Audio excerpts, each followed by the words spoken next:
নলবাৰী জিলাৰ দৌলাশালত যোৱা 28 জানুৱাৰীৰ পৰা 5 দিনীয়াকৈ অনুষ্ঠিত হৈছে 64 সংখ্যক সভা মহোৎসৱ। সভা মহোৎসৱৰ বিভিন্ন আচাৰ বিচাৰ সাংস্কৃতিক আৰু মাংগলিক কাৰ্যসূচীৰ উপৰিও কালিৰে পৰা প্ৰদৰ্শিত হৈছে অসমৰ হিয়াৰ আমঠু জুবিন গাৰ্গৰ বহুল চৰ্চিত বোলছবি ৰৈ ৰৈ বিনালে। কালি বোলছবি প্ৰেক্ষাগৃহ আনুষ্ঠানিকভাৱে উদ্বোধন কৰে দৌলাশাল হাইস্কুলৰ অৱসৰপ্ৰাপ্ত প্ৰধান শিক্ষক ভৱেন কুমাৰ কলিতাই। ভাষণ প্ৰসংগত তেখেতে জুবিন গাৰ্গৰ স্মৃতি সম্পৰ্কে আলোকপাত কৰাৰ লগতে জুবিনৰ অস্বাভাৱিক মৃত্যু অসমবাসীৰ বাবে অনাহুত ঘটনা। জুবিনৰ মৃত্যুৰ সমগ্ৰ বিষয়ে আদালতৰ মজিয়াত আছে আৰু আদালতে উপযুক্ত বিচাৰ কৰিব বুলি আমি আশাবাদী। জুবিন গাৰ্গৰ বহু চৰ্চিত ৰৈ ৰৈ বিনালে চাবলৈ হিল্লোল ভাঙি ওলাই আহে অঞ্চলটোৰ ৰাইজ।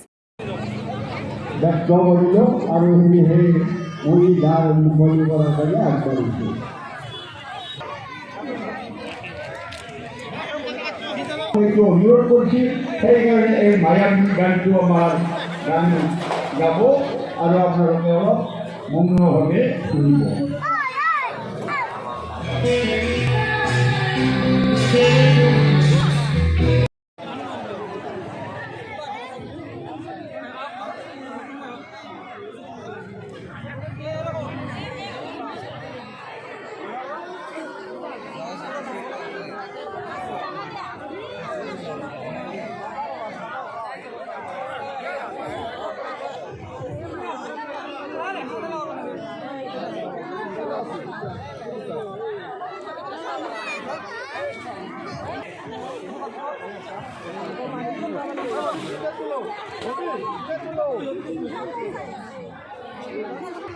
Oh yeah.